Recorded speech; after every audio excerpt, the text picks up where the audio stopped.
We begin tonight here with an alarming close call at Boston's Logan Airport. Two passenger jets, one with more than 300 people on board, just 125 feet from landing on the runway when another plane passes in front. This morning, a shocking close call at Boston Logan Airport. What the heck? According to Flight Radar 24, a Delta flight from Paris with nearly 300 people on board was coming in for landing yesterday, about to touch down, when a Cape Air flight was speeding down an intersecting runway for takeoff.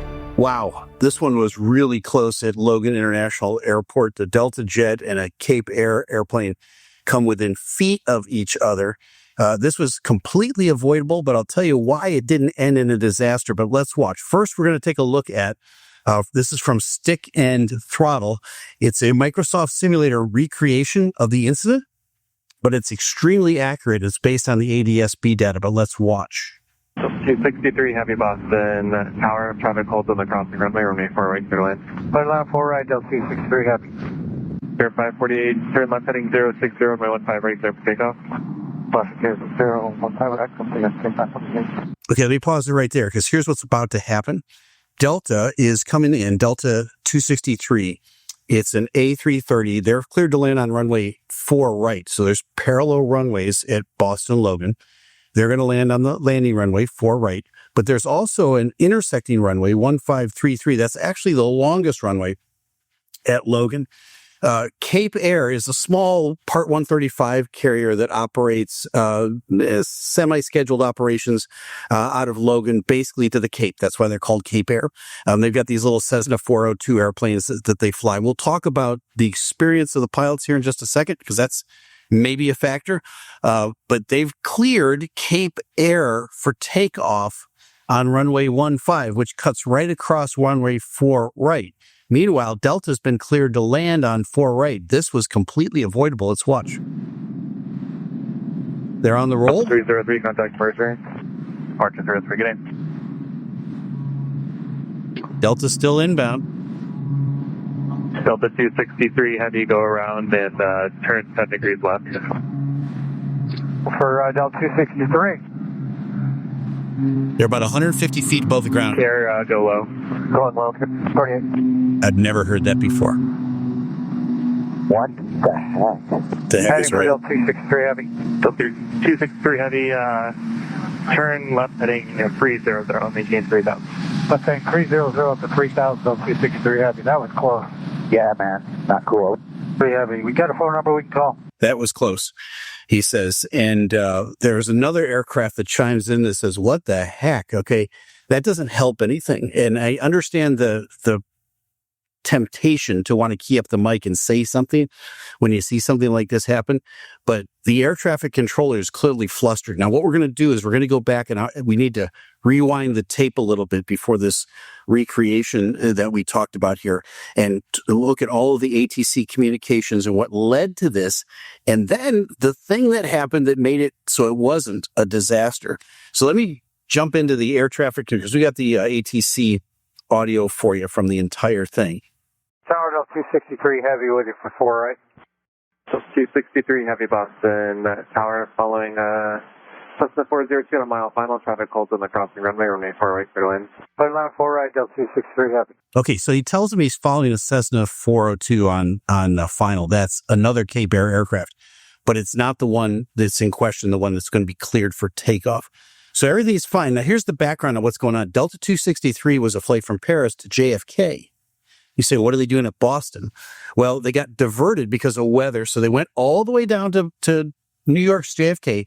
They held for 70 minutes, an hour and 10 minutes, finally said, we got to go someplace else.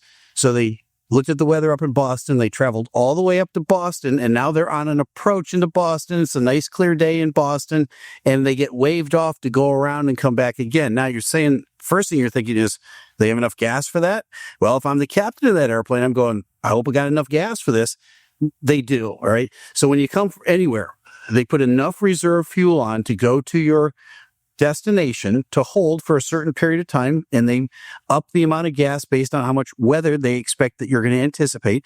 They expected quite a bit there, and also a long alternate. Boston is not all that close to JFK, so they waited until they couldn't wait any longer. They went up to Boston, and it gives you enough fuel to shoot an approach into Boston, go around, and come back and do it again, which is exactly what these guys did, and still land with the proper amount of reserve fuel, right? So they're not out of fuel. They're just down to their minimum reserve fuel when they come back and they touch down again. So that's the backstory on these guys. They're now cleared to land on 4 right, but Cape Air, as we know, Cape Air 548 is going to be cleared for takeoff on a crossing runway. Let's keep going. Air 548, turn left heading 060, runway 15 right, clear for takeoff. Okay, their call sign is condensed to CAIR, C-A-I-R, for Cape Air. And again, they fly people straight out to the Cape. They've been around forever, Cape Air. That's 1410 with you outside of Milton. We'll be right back, but first, a quick word from our sponsor. You ever hit that point in your career where you feel stuck, like you've outgrown your job, but you're not sure what's next? I've seen that happen to a lot of people, pilots, professionals, even high performers who seem to have it all together. The truth is, sometimes you just can't see the next step clearly until someone helps you find it. That's where Strawberry.me, the sponsor of today's video, comes in. They're a personal coaching platform that helps you get unstuck, gain clarity, and actually build a plan for your career growth.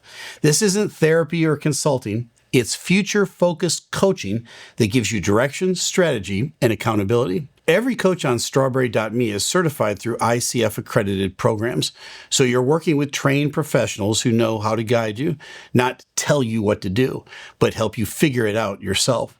It's affordable, it's accessible, and it's personal. You take a short quiz and they'll match you with a coach who best fits your goals. If you've been waiting for the right time to make a change, this might be your sign, because the most important project you'll ever work on is you. Visit strawberry.me/Steeeve or click the link in my description to take their quick quiz and get matched with your coach today. Stop waiting for tomorrow. Start building the career you want now. And thanks to Strawberry for sponsoring today's video. Sponsors like this help us to make more content for you. Here's another American flight checking in outside of Milt. Delta's still proceeding in. Remember, they've been cleared to land. So Cape Air is on the roll. Delta's about to land. They're probably looking at each other right now going, what? American 1410 with you, Milt. All right, so American checks in twice. And there's a lot of silence out of the tower. I want you to put a pin in that for a minute, because I want you to listen to the voice of the tower controller when this whole thing begins to unwrap in front of him. He seems flustered to me, and I think he is, and I'll explain what the procedure is for that in a tower, but let's listen in. Delta 263, heavy, go around and turn 10 degrees left. For Delta 263. Question mark? Care, go low. Going low here, 48. Okay, I've never heard that before. Now, I've heard lots of go-arounds, and I've done a few of them in my career. So Delta's like, for Delta 263, he's a little surprised, but he's also looking out front. He sees what's going on, and I don't know what his thought process was there or why the question mark. Maybe it was just he wanted to make sure that the transmission was for him. They initiate a go-around. Doesn't make any difference. They initiate the go-around. They start the go-around now, which is going to create honestly a secondary issue, because Cape Air is already airborne. They've already lifted off, and both these airplanes are now climbing into each other. So this air traffic controller now kind of works like a human TCAS, right? A traffic collision avoidance system, where he says to Cape Air, go low. So he says, Cape Air, go low. So Delta's got the more climbing power. Cape Air's that little Cessna, and Cape Air is basically going to just keep his nose down and go right underneath of Delta as Delta goes over the top. I've never heard an air traffic controller tell one aircraft to go low before, but he's on the fly here. But this guy sounds flustered to me. Let's listen some more. What the heck?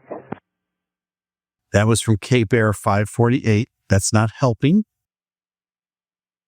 Heading for Delta 263 heavy. Delta 263 heavy, turn left heading 300, maintain 3000. Mustang 300 up to 3000 Delta 263 Happy. That was close. Yeah, man. Not cool. Are we going 060, Care 548? 0548, affirmative, turn left heading 060. Okay, the controller to me sounds flustered. Now, I might be wrong about that, but I would be if I was him, because he just screwed up. All right, this is not either one of these aircraft faults. They're waiting for clearance to land. They're waiting for clearance to take off. If an air traffic controller clears one guy to take off into another guy that's landing and then waves them off into each other, he's going to have to answer for that. That's his bad on this one. Now, there may be some mitigating circumstances I'm not seeing here or listening to. I'm just telling you from my experience as a pilot. Never seen anything like this before, and I'm pretty much sure that the air traffic controller is going to have to answer for this one. So let's keep listening. Okay, all good. Thanks. All right. Everybody's okay. It's all good. We're all clear of each other. Back to 1410, short final. 1410 still coming in. American 14, 10 Boston Tower, my 4 right, clear land. Clear to land, 4 right, American 1410. Okay, now remember, this air traffic controller up here who just did this, his mind is going in 1,000 different directions. And aircraft are still coming in, though. You got to keep working. You got to keep your job, right? So you got to keep doing your job. And so he's working at this, but you can tell he's kind of distracted. And, American calls him, like the third time, are we cleared to land? Yeah, you're cleared to land. All right, you're going to hear another voice here in a minute, which is what ought to have happened a little earlier. Care 548, heading 060, contact departure. There's the supervisor. Care 548. 263 heavy, contact departure 133.0. That voice is not quite as We got a fast. phone number we can call. Yeah, do you want us to give it to you when you're on the ground next time, or do you want it now? I'll take it next time we get on the ground. Delta 263. Okay, have you ever heard that before from a pilot to a controller? I can say I've heard that once in my career. An airplane ask the ground controller for the number. Usually it goes the other way around. And it's usually kind of very assertive, possible pilot deviation. Let me know when you're ready to write down a number, right? Because they've got all the legal authority to do that. The pilot doesn't really have any sort of legal authority to require a phone number, but he wants to talk to somebody about what happens. And I think this is good. I think it keeps everybody honest. And honestly, he's a little miffed right now. And so he's looking for some professional outlet for that. So instead of saying something on the radio that you shouldn't say, he just says, how about a phone number? And she says very nicely, yep, we'll give you a number. Do you want that right now during your go around, or do you want that when you land again? He goes, I think we'll get it when we get back on the ground. That sounds like the best course of action. All right. So they get vectored around for another approach. Basically, they come back and they land. This time it's there's no incident on the landing. They roll out, and when they roll out, they are given the phone number to call. I would love to be a fly on the wall of that conversation to find out what went on there. But again, this will be investigated. And again, kudos to Stick and Rudder for making that nice Microsoft simulator that we reacted to. That was a very accurate visual of how close these two airplanes came to each other. Now, why wasn't it a disaster? All right. It could have been avoided. That's for sure. Why wasn't it a disaster? Because the system practices for these sort of failures all the time. So when we hear the word go around, either from a co-pilot, a jump seater, air traffic control, anybody, you hear go around, you're going around. Now he clarifies it on the radio. Is that for Delta 263? Yeah, it's pretty obvious he is. And I would say the other factor that factored into making this a non-disaster was that pilots are always trained to have their head on a swivel, especially when you're in a dense area like this. Like you're coming in for landing and you're below 500 feet. My head's on a swivel. I'm looking for helicopters. I'm looking for other airplanes. I'm looking for any threat I can possibly detect so I can capture that threat and then I can avoid it. All right. And so Delta's looking around and they might have saw Cape Air out there, and he's concentrating on the runway in front of him, but he's listening up on the radio. Is that guy going to have enough time? And it takes him a few seconds to process all that. Cape Air is rolling down the runway. They're looking out this way, right? But he's thinking Delta's coming in to land right here. Like, is this going to work out? But we were both cleared to do what we're doing. So at that point, every head's on a swivel, and Cape Air has enough presence of mind to rotate, but to keep it low and just fly right underneath Delta. Delta's going around. Delta doesn't have a lot of control because, man, once they hit those toga buttons, they get max power to climb. They're going to climb out like a banshee as they're climbing straight up, and they did. But that worked out well, too, because they got enough altitude so the Cape Air could scoot right underneath them. Now, is this something that you ever want to have happen? No, absolutely not. Is it something we practice for in the simulator every 9 months? Yes. Now, is that exact same scenario? No, but going around over and over and over again. And many times you'll just come in and right at about 50 feet above the simulator runway, the instructor behind you will say, a fuel truck just pulled in front of you. And he doesn't even say go around. And I go around. I toga, flaps 20, positive rate, gear up, thrust set missed approach altitude. It's all memorized. Boom, boom, boom. One thing like that right after another. So we climb out. That's exactly what went on in that Delta cockpit. They recited their litany. 1, 2, 3, 4, 5 things they did as they were climbing out. And he had the presence of mind to say, hey, that was really close or that was unacceptable. And can you guys give me a phone number when we come back around and land? And I hope they had a cordial conversation. But again, this is the sort of thing that shouldn't happen. So it was avoidable. It wasn't a disaster. What needs to change in the long run? I think there's an experience gap issue here. There's been an experience gap that's been growing now over the last, I don't know, probably 15 to 20 years in the airlines, but especially in the last 5 years with the number of pilots that we've hired that are new. Now, Delta is a mainline airline. Their pilots are experienced, as they are at American and United and JetBlue and so forth. What about Cape Air? Is that what is that? Well, they're a Part 135 carrier.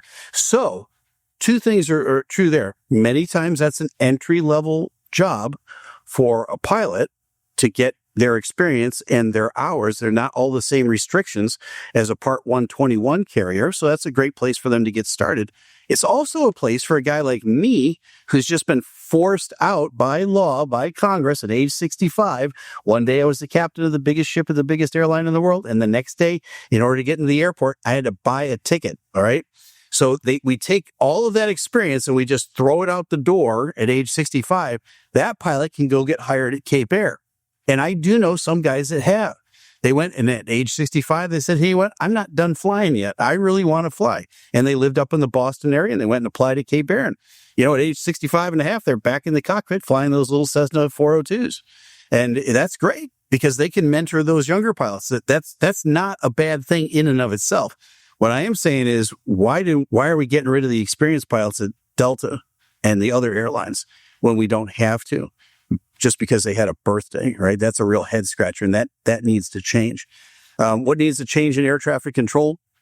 Well, these guys get great training, but I think they're under such extreme pressure with a whole number of things that are going on currently, and their ranks are already diminished as it is. They're shorthanded. They're being stretched way too far, and you're seeing more and more of these kind of unforced errors at the airport level than we've ever seen before. So we'll keep on top of it. We'll keep beating that drum. We'll keep putting pressure on Congress and the Department of Transportation to change some of these archaic laws. And let's get our air traffic control system into the 21st century. You guys, come on. All right. It's time. We've got to do this because the general public is going to demand it. And Captain Steeeve is on your side with all of that. Well, now you know. I'm Captain Steeeve. Fly safe. So this is not the only near-midair we've seen on a runway. You might want to take a look at a couple of these videos. There's one here, and, well, here's another one there.